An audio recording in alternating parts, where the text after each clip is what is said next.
Hey, welcome back. Dave DeBow here. And today we're talking about how to scale real estate investing. So let's say you've got one or two or three properties in your portfolio now. How do you scale up? How do you grow? How do you get bigger? So we're going to look at 7 different strategies for going from where you are right now to where you want to be with your portfolio. Stay tuned.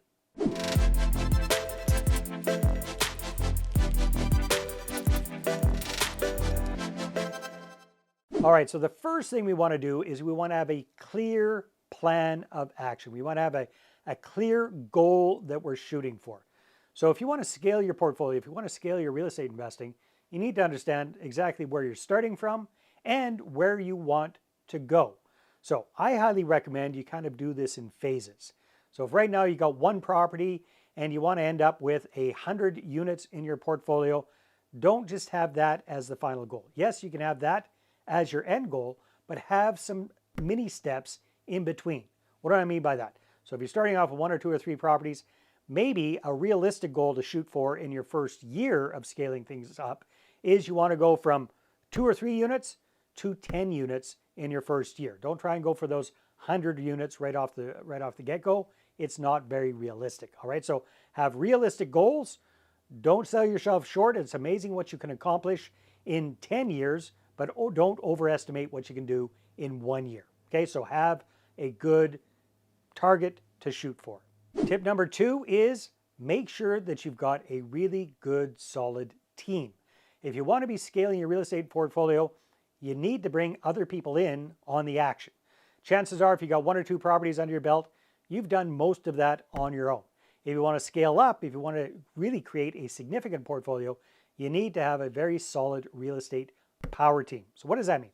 Well, it really depends on the kind of deals you're doing, the size of properties that you're doing, but different people that you want to have on your power team would include obviously a really good realtor or a broker or a number of them, depending on the deals that you're doing. You want to have a really good bookkeeper, accountant. You want to have a good legal team. You want to have a good marketing team. You want to have a good administration team. That might look like a virtual assistant when you're first getting started. You want to have a good property management team. If you're doing this on your own, you want to set up the system so that eventually you can hand that off to somebody else. These are the different people that you need to have on your team because quite frankly, there's only so much you can do on your own. Sooner or later, and ideally sooner, you need to start figuring out not just how to do things, but who should be doing things for you. If you're looking for a really good book around that, I highly recommend Dan Sullivan's book, Who Not How.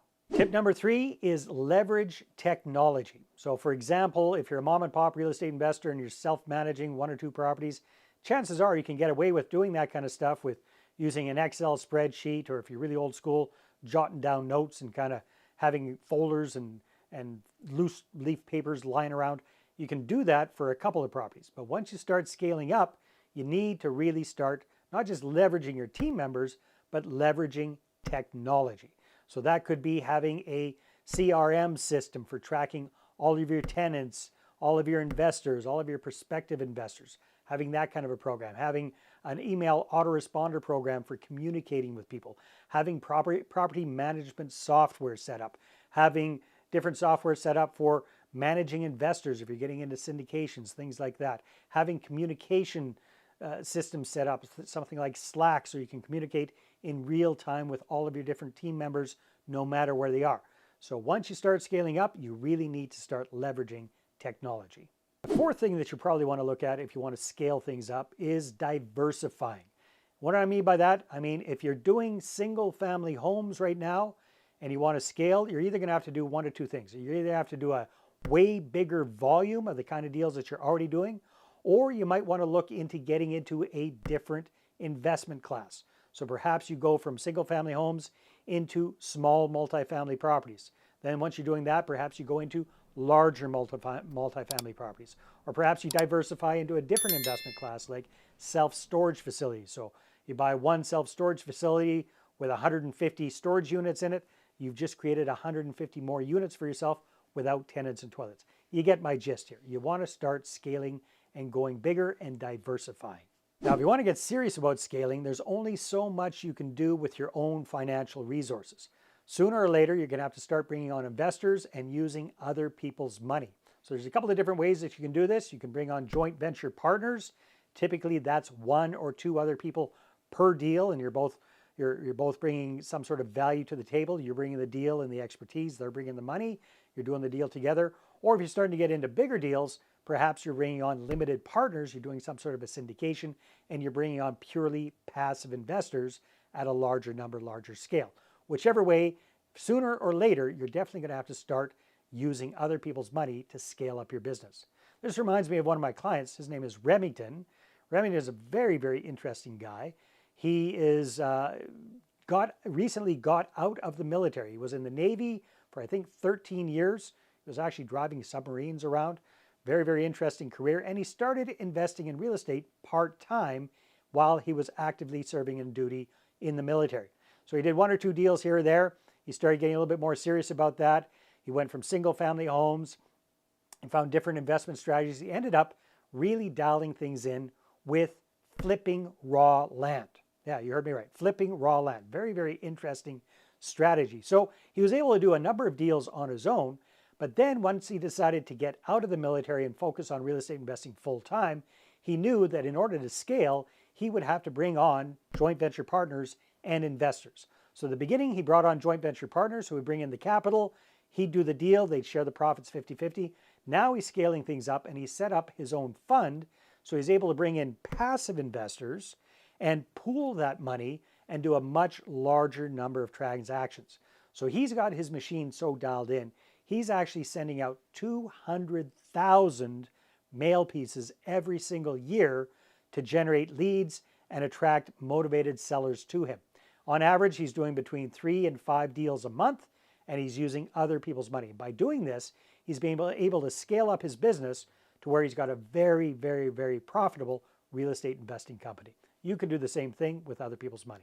Step number 6 is you want to be actively seeking out different kinds of opportunities. So once you get going and you're scaling things up, chances are you might actually start doing, just like Kurt Remington did, start doing this whole real estate thing full time. And if you're doing that, then you want to be keeping your eye open for different opportunities. And I don't want you to lose focus and kind of become distracted and become a jack of all trades, but you do want to keep your eye on the ball in case a different lucrative opportunity comes your way.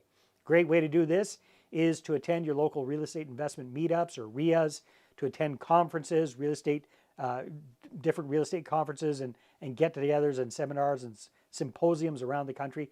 Get out there and actively see what other people are doing.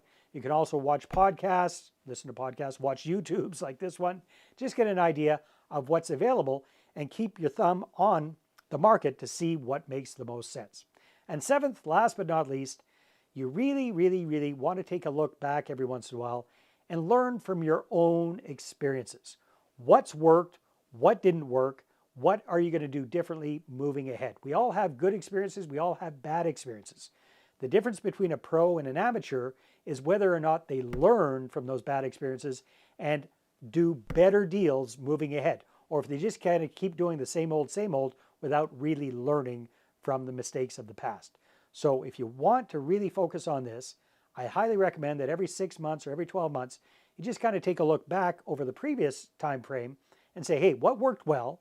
What didn't work so well? Knowing what I know now, what will I do differently moving ahead? So if you learn from your own experiences as well as the experiences of others, you're going to be able to scale so much faster. So there you have it. There were 7 different ideas for how to start scaling your business. Now, if you want to really dial it in on the private investor, private capital side of things, I've got a great resource for you. It's my book. It's called The Money Partner Formula. You can click on the description in the link below and get a copy there. It's free. I'll just trade it to you for your name and your email address, or you can go to investorattractionbook.com and get your copy there. And this is a proven process for you to raise your first or your next 6 figures in a matter of weeks and even 7 figures in a matter of months. And that is the surefire way for you to be able to scale.